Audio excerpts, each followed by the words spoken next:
Hello, hello, and welcome to Decaf, a production of the Beacon Center of Tennessee. Taylor and Mark are back with you. And there have been many weeks that Mark has been insulting me just nonstop on a loop. Like he's got ADHD and he can't stop insulting me on a loop. But I really did miss him. Mark has dealt with a nasty round of COVID following his sister's wedding, but he's back with us now. And I really did miss you, Mark. I mean, it's sad when you're not among the land of the living. Who keeps my pride and my self-esteem in check and at a normal level? I think the listeners miss me too. I had a couple texts saying, "Oh man, it's just not quite as good without you and Taylor with all the fill-in." So nothing personal, Justin and Stephanie, but some of the people miss us. I think. You can't beat the dynamic duo. I mean, we are the most perfect team for a reason. And it's good to be back. And Mark has had his Chicago Cubs hat on. I think that this is maybe one of the first podcasts that you've done Cubs, except for right before we went to Chicago, without a Jazz hat on. Are you down on the Jazz, or are you just liking how you look in that one? Because it's a great hat.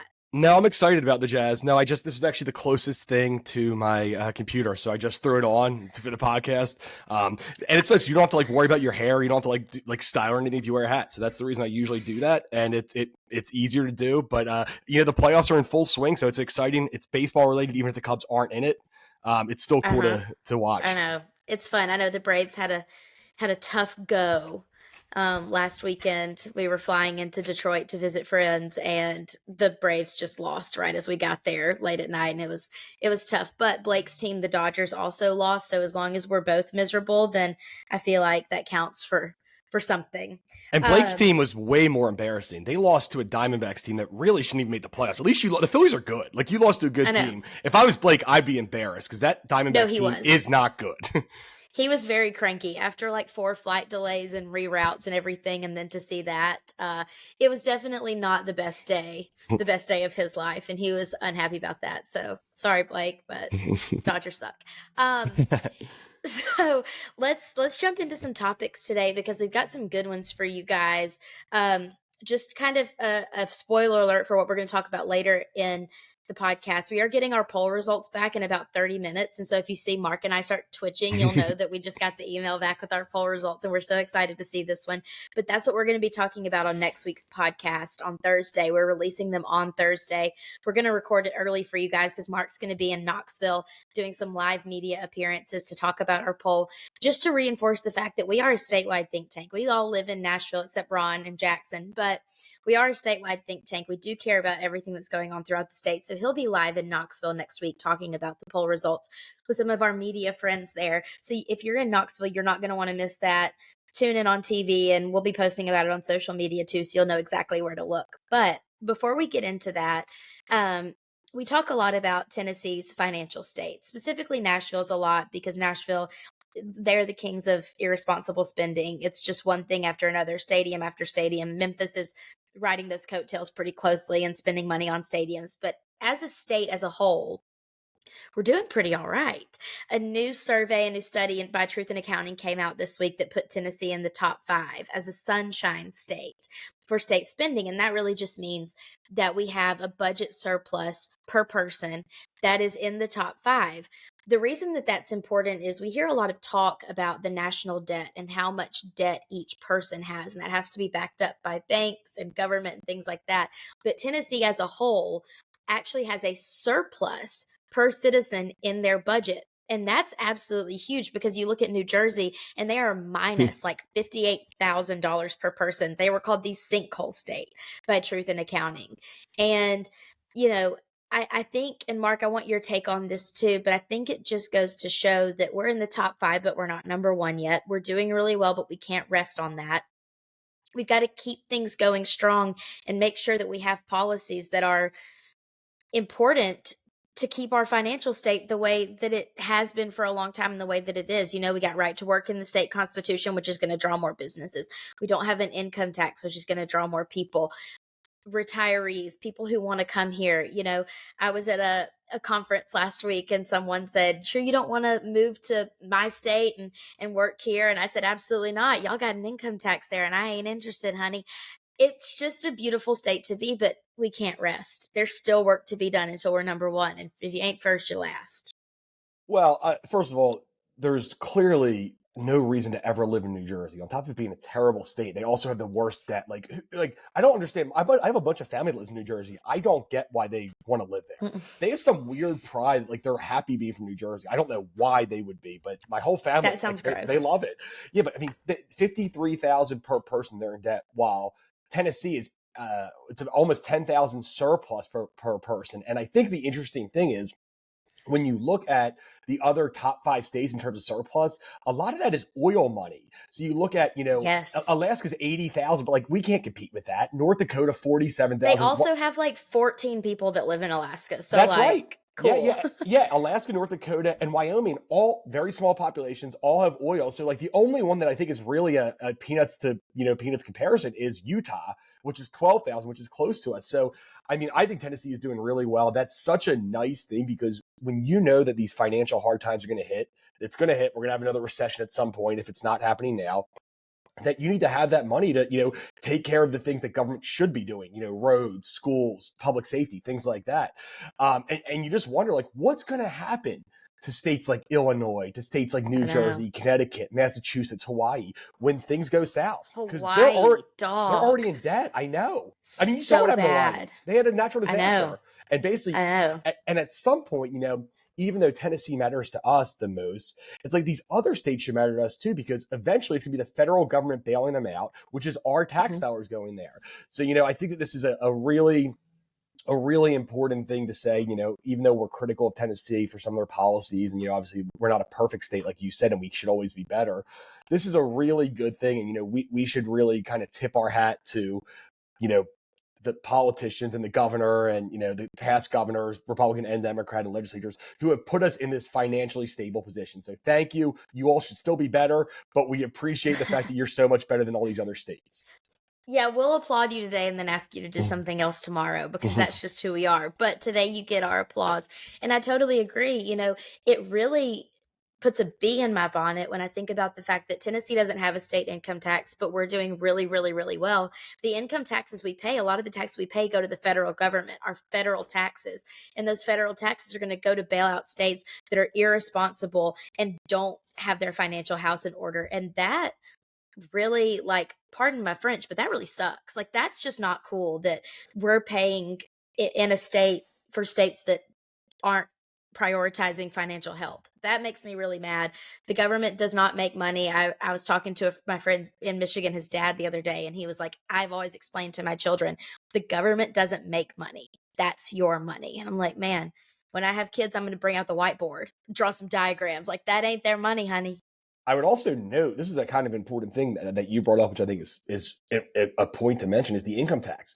All of the states in the bottom 5 have really high income taxes. New Jersey Really state income high. tax get up to like 10% for some earners, but these are all high income tax states, and all the ones with with in the lower ones. Now, I don't think any of them have no income tax, but they're all pretty low comparative. I think Utah's is 5% for everybody, and Alaska, Mhm. North Dakota, Wyoming, either one of them has 0. I think their other ones are low. So it just shows that the places, it's not this idea that you need higher taxes in order to be more fiscally sane. And in fact, it's the opposite. Because I think these states that value people and they want people to move there and they value tax dollars are also the ones that if they value the money you're making and what you have to pay them, they're also valuing how they spend the money that you do give them. So I I think it know. kind of is the opposite of what you will hear from a lot of people in the media.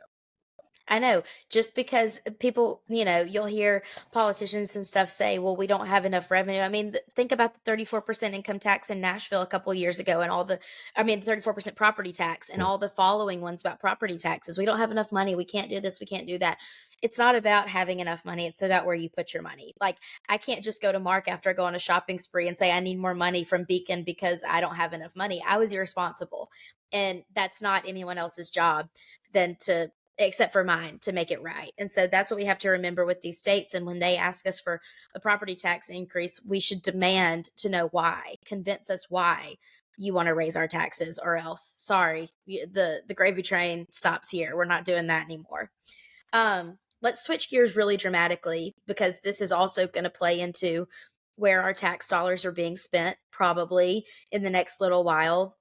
We've been sending bukus of money to Ukraine, and now there's another conflict in the Middle East. Um, everything that's going on with Israel and Hamas has been weighing so heavily on my heart and on my mind. The pictures, the videos, I have not been able to really look at social media because there's so much that I can't see. But another reason I don't want to look at social media is because of all the bullcrap information that's been going around that's not true, that the media picks up on and puts out there as if it is true. And I'll put this disclaimer out there. If you want to have a conversation about diplomacy and things like that, and colonization and people on people's land, whatever you want to say, that's a whole separate conversation than the one we need to be having right now. Israel faced a terrorist attack. There are children and babies and women and men and innocent civilians who were treated in the most brutal way that I can't even like physically make the words to say what's been going on. The diplomacy conversation is a completely different one from the one we want to have right now. And the crux of why we're bringing this up is we deal a lot with the media. We look at the news to get the stories for this podcast, to check our gut against what's happening. And should we be messaging right now with all this going on? We don't want to seem tone deaf, whatever. And so when you look at the media, you kind of want to know what's actually going on. But when the media jumps on a story like Israel bombs hospital in Gaza and they just jump on it and run with it without even a second look, a second gut check to then find out, oh no, that was a misfired rocket that hit the people that they're fighting on behalf of. It's not okay. And I don't know if it's just the quickness of a 24-hour news cycle. Mark, I really want your thoughts. We talk about the 24-hour news cycle a lot and how they have to editorialize and talk about things just to fill time. I don't know if it was bad intent. I don't like to question people's intent, but man, that was a disaster and the media needs to do better. That's what I'll say about that. Yeah, I mean, the New York Times needs to be just completely ashamed of themselves. It shouldn't even be a publication anymore. This is the exact reason that you need an open and free internet where you have, people on Twitter. Because without citizen journalists, we would have the old guard of people telling us that Israel bombed this hospital when, in fact, it was Hamas accidentally that bombed basically a hospital parking lot, not even a hospital. Not even a hospital. And it's so disgusting that you had these members of the media, and all of them, I don't agree that, I think the people who tweeted that out, I don't agree they have good intentions. I think that they want to believe that Israel is bad and doing all these things. You have MSNBC anchors in the New York Times, and ultimately, totally, it's so disgusting that they're somehow going with the Hamas PR machine and saying, oh, if they say it, it must be true. It's like, what are you talking about? This is a group that has just raped and killed children. They've beheaded newborn babies, little bitty babies. They've been taking the people who survived the Nazi invasion in Germany, and they've been taking Holocaust survivors and killing them.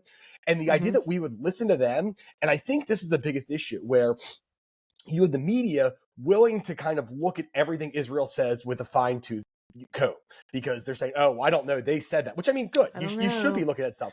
But somehow Hamas is just whatever they say goes. Yeah, this terrorist organization that has no regard for human life. And I don't care. Like, that's the whole point to anybody who's talking about this from the idea of, oh, well, Israel, Palestine. I don't care about the history. That is not important in this thing. It's a terrorist group that has raped and killed innocent children, adults, people that aren't even involved in this for no reason at all. It is a terrorist attack. None. It's nothing else. I don't want to hear about your history lesson from 200 years ago that you're probably wrong on also. And it's really showing the people who, have a brain and the people who are brainwashed. And you see, the members of the squad who have just been absolutely disgusting. They have not even mentioned, they said, oh, it's a both sides ceasefire. It's not a both sides ceasefire. It's a terrorist attack on a country. Imagine if somebody said that when 9/11 happened. It's the same idea. Well, no, it's both sides. And, I think that, we've been critical, but I think you really have to give credit to President Biden. You have to give credit to the administration, which has been nothing but, saying, hey, this was a terrorist attack. I don't want to hear about anything else. Israel's right to defend itself, and that's all there is to it. And other senators who, generally have not, John Fetterman, there's been other senators who I generally don't agree with on much that have come out strongly. Yeah, but it's like, it just shows how out of touch, and I keep saying this, that it's how out of touch the squad is with America at large. There's 6-7 people. They don't, and I keep saying that, they don't represent the Democratic Party either. I think that sometimes people say, oh, I liberals. don't It's not. either. They are so far left. I don't Mhm. think it's fair to equate them with just kind of the left because they are so far out there. But it's disgusting. I'm really mad at the New York Times, and I want a full apology. I'm really mad at these Congress people, including Rashida Tlaib and Ilhan Omar, who have taken this fake story and ran with it because they want it to be true. That's all it is. They want to believe Hamas, and they want it to be Israel's fault, everything. And anything that flies in the face of that, they don't like. So I'm disgusted with them. I am disgusted with some of this, and I hate using this, the fake news media. And with anything that happens in war, please double or triple check your source before you're reporting things. Taking Hamas's word for it is not good enough for anybody. So please stop. Well, I think we all saw the video that circulated on social media if you didn't see it live on the news. I don't know if it was on MSNBC or CNN, but they were talking to the spokesperson for Hamas, and he said not a single civilian was killed during their attack. Of And course even not. the anchor was like, are you kidding me?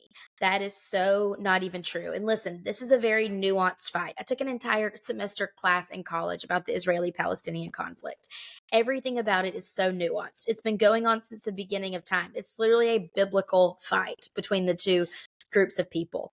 So educate yourself on it. Educate yourself on the history of it, what's going on about it. But that's what I think about these news sources and Congress people who are getting it wrong is they want to believe it's true. They don't bother to take the time to learn about what's going on, sympathize with people on both sides, sympathize with the victims, the civilian victims, and just if you don't know what's going on and you don't have the right facts, then stay out of it. Like don't bother with it if you don't know what's going on. It's really devastating and disheartening and really gross when people are sympathizing with a terrorist group. Like that's gross. Also, Those people. let's What? stop interviewing Hamas spokespeople. Why Let's are we do that. interviewing? Let's Why do are that. we interviewing terrorist groups? And it's like, oh, they I have a good agree. opinion too. Like, and I understand that they are. And I also want to say it's not people are wrongly saying that they represent the Palestinian people. Right? There was an The election. They got Palestinian less. people don't even like Hamas. No, they got less than They don't even like 50% them. years ago, and that was when they were in like complete chaos as a country. It's like, so I think we have to do this, but we can separate the Palestinian people from Hamas, even though Hamas is the ruling government. It's because they took over. It's not because, and Right. I don't want to hear what they have to say. I don't care about what Hamas. They are a Don't care. terrorist group, and they have lied about everything because they're going in this whole PR campaign, and it's ridiculous. I think by PR you mean a propaganda campaign. Well, yeah. That's exactly what it is. Yep, a propaganda campaign. So stop listening, stop putting them on TV, and you should check all the sources. Hamas is not truthful about anything. They're Stop. bad. That's why I said They check the are sources. bad. They're bad. Like, if you actually do research and read about what's going on, you will find that Hamas is nothing but a propaganda machine of liars and terrorists. Like, that's just what they are. Yep. I also took a class in college called terrorism. And you know what's one of the terrorist groups we talked about? We talked about Hamas. They are terrorists. They have been for a long time. This was in 2013. They're terrorists. Since when do we listen to terrorists? We don't. We don't. They're not a reputable source. I'm sorry. It makes me so mad. I'm like getting sweaty right now. And let me applaud capitalism. People like John Huntsman and people all across had stopped giving money to Harvard. They stopped giving money to Penn because they refused to say anything about the attack. That was, until they lost money. Harvard came out after a bunch of the people stopped giving the money and say, oh, that was a terrorist attack. We're sorry we didn't say it. But good for people putting their money where their mouth is and saying, you know what? If you're going to side with terrorists, essentially, I'm not giving you money to my alma mater. I don't care. And I know maybe Once side with again, terrorists. the gravy train stops here. Like, once again, we're done. But good. We're done. And all those people, and I have mixed feelings about this, but all those people who are, on these campuses basically applauding terrorism, not good. And it makes me really think about where our education system is right now. And it makes me scared for our future. And again, you can have different opinions on the historical conflict. I get that. Anything other than full condemnation of this terrorist attack is disgusting, and you're a bad person. And Mark says it best. No, I agree. It is what it is, and it's terrorism. Call it what it is. And I don't know how people sleep at night saying like, well, it was justified. It wasn't. It never will be. It's never justified. Period. End of story. Don't want to hear anything else about it. Before I get like too mad, like my face is literally red right now. let's switch gears again. I kind of spoiler alerted you guys at the beginning of the podcast about our poll. We are getting our results shortly. I keep seeing new emails pop up in my inbox, and I'm like, is that it? Is that it? Is that it? It's not it. We don't have the results back yet. But one of the things we really wanted to make sure we did this when we were creating the poll, we wanted to make sure that we not only asked questions that people politically thought were interesting, but more human interest and cultural questions that people might think are interesting. And this question kind of stemmed from a few things. I'd like to think it stemmed a lot from this podcast and how Mark always tells me that I'm obnoxious and horrible when I say roll tide as punctuation for sentences. Like, how are you doing, Roll Tide? Like, it's punctuation. And so we asked likely voters in Tennessee, what was the most obnoxious SEC fan base. Now, I'm not going to spoil it for anyone, mostly because I don't know the final results, but I have a feeling that they're going to make me cry. I'm just going to say it. Like, I think that this timing of this poll, Mark did the timing of the poll simply to hurt me because Alabama is playing Tennessee this weekend. And I think that Mark put the poll in the field at a specific time when all of the Alabama hate is being fueled by Tennessee. I know that that's probably not it, but that's my story and I'm sticking to it. But I really am excited for people to see these results. And I'm really excited for hopefully my fellow Alabama fans living in Orange Country to come to my support in the comments when we post the results of this, because I think I'm going to be hurt.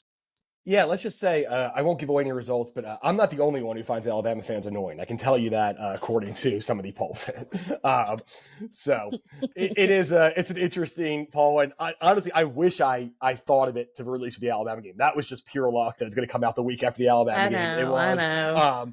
But no, it's a fun, and this poll is really cool. We asked a lot of cool sports questions. So we asked, favorite SEC team too, which I think Alabama's going to be in the top 3 or 4 of. But we asked a lot of fun questions that really, like you said, it kind of is the apex of culture, but also politics and policy. Like, we're asking about stadium subsidies, for example, what people think of that. We're asking about that. We're asking about NIL, which is, whether college players should get paid or not.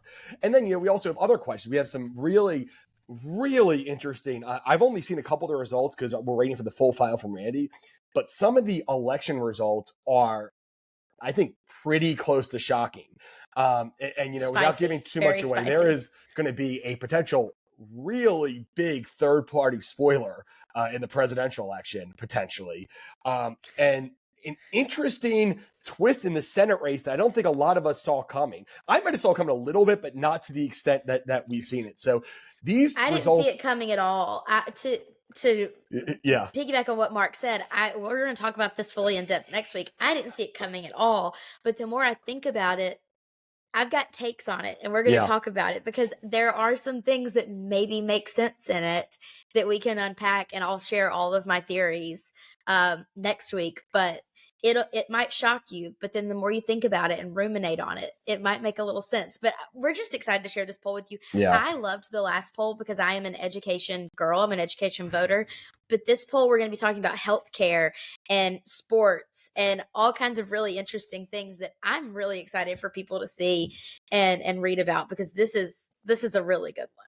And I'm actually maybe most excited. I haven't seen it yet, but whether people believe there should be a maximum age limit for the presidency. I think that is such an interesting, thing, because we keep talking about this. I think everyone's talking about it. 75, if at 75 years old, that should be too old to be president. And a lot of people don't realize this, but like both of the presidential campaigns and the most likely candidates for their individual parties are over 75 years old. So it'll be really, really interesting to see how that turns out, because it's kind of like what you've seen from national polling. It's like, 80% of people don't think anybody over 75 should be president. And then you look at the primary, it's like 80% for Trump, 80% for Biden, where like they have younger options and they've chosen not to take them. So it'll be interesting to see what that looks like. Oh, I'm so pumped. I cannot wait for that one. We don't want to spoil anything else. Yep. We haven't given any spoilers. I'm really proud of us for not giving spoilers so far. But we're not going to spoil anything, but you're going to want to listen next week, because we're going to unpack all of this stuff for you. Next Thursday, we're going to release this puppy, and you can listen to this, and you'll be able to check it out on our website too. That'll be a fun one. Before we go, this morning, my roommate sent me an Instagram post about how people who put up their holiday decorations earlier live a happier life. They have more happiness and joy in their lives. And I am I like to fancy myself as the Grinch post heart growing. I think the Grinch has a really fun, cool personality where he just kind of wants to be alone and not let anyone bother him, which I love. But I also love Christmas and the whole help me, I'm feeling thing. It's like it personifies me. I want to put up our Christmas tree on November 1st. I actually kind of want to put it up this weekend, but that might be a hot take. I'm ready. I'm fully ready. Once the temperature once I can wear a sweater comfortably, it's Christmas. Like, I'm so sorry, Thanksgiving. I will eat your food. I will drink your wine. I will be there. I will watch your parade. It is Christmas. It is officially Christmas. The temperature was 40 degrees yesterday morning. That is Christmas weather. And that, call it girl math, call it Grinch with his heart grown. Like, I don't know. Temperature drops below 60, it is Christmas. And them's the rules. And Mark, I just want to know if you agree or if you're going to absolutely roast me over an open fire like a chestnut. Wow, it's Christmas for this. Well, I think that the answer, in my opinion, is, and I think it's weird that we're on the same page because I think November 1st. November 1st is the date that It's Christmas Christmas. is. It's after. I just don't view Thanksgiving as much of a holiday. I get it. I know it's historical. It's like a minor. I feel like I think of Thanksgiving like I think of Flag Day. Like, yes, it's on the calendar. I get it. It's something that you do with family and stuff, but it's not important. Sure. It's like it is Christmas season to that point. Well, And it's the pregame. It's the appetizer. Thanksgiving is the pregame for the party. Like Thanksgiving walks so Christmas can run. Thanksgiving is the pregame for the party. Like, right. We're gearing up. We're stretching our stomachs for Christmas when it comes to Thanksgiving. And then in January, we go back to we need wheatgrass shots and stuff to really shrink back down to normal size. But Thanksgiving is the pregame for the party. I'm for it. And I'm going to make this a little bit more deep, I think. And that the idea is that you said people are happier who put their Christmas lights up early, correct? That's what the study said, yeah. That makes so much sense to me, though, because it's not, I think, about the Christmas trees, but it's about, people who don't necessarily go with cultural norms. Say, I want to do what makes me happy. I don't care what the culture says. I don't care if I keep my lights up. Because, I do believe that. I think people who kind of go to their own, whatever, the beat of their own drum are happier. People do what they want. It's like, oh, you know what? I can eat a pizza That's at so 10 true. a.m. It's fine. I can do that just because you don't want to do that. It doesn't mean, that's fine. That can be a cultural thing. But I think people who just do what they want are happier and don't listen to what society says is the norm for things. That's so true. Mark, I've texted you a few times at 10 a.m. and said, I'm having some 10 a.m. pasta. Leave me alone. And I think that I have a very happy life. I'm very content with who I am and the choices that I make. And if that means eating pasta at 10 a.m., then it means pasta at 10 a.m. If that means putting up my Christmas tree on October, whatever Saturday is, the 21st, that means putting up my Christmas tree on October 21st. And that's just showbiz, baby. I need to live my life. And if someone doesn't like it, then you're still invited to my Christmas party, but we don't have any negativity here. Sorry. Yeah. And if that means liking the Jazz, then I'm that's the point, is it doesn't matter. It's people doing stuff they like to do. And I think that we're both the same. I do weird stuff. Everyone I'm a freak. I'm super weird. I like Clay Aiken. Everyone's like, oh, that's so weird. He sucks. And I like, movies that other people don't like. It's just stuff that makes you happy. So I think that all makes sense. And truthfully, I think Christmas is, the holiday season is a time that people should be happy. So I think celebrating it longer is going to make you happier. That's my opinion. I think it's awesome. And we're on the same page on this one. And we all get stressed about all the Christmas parties we have to go to and how December is so busy. Stretch out the parties. Have a Christmas party on Halloween. Have a Christmas party the first weekend in November. Have a Christmas party every weekend in November. And that way everybody gets to celebrate Christmas all the time. I think that this is a perfect plan, and that's exactly what I'm going to do. So I think you're more popular than me. I don't get invited to that many Christmas parties. I think I have 2 a year. I think you just have more friends. Is that entirely surprising? I think not. Yes. Yeah, okay, shut up. But we're going to leave it at that before my self-esteem really reaches the bottom of the barrel. But if you're putting up your Christmas tree this weekend, send me a pic, and I'll send you a pic of mine, because I think that's what's about to happen. This has been Decaf, a production of the Beacon Center of Tennessee. We're so thankful that you joined us. Stay tuned for next week. You're not going to want to miss it. Again, thanks for tuning in. If you haven't already, you should subscribe on Spotify, Apple Podcasts, or wherever you get your podcasts. Always thankful for our faithful audience, and we'll see you next week.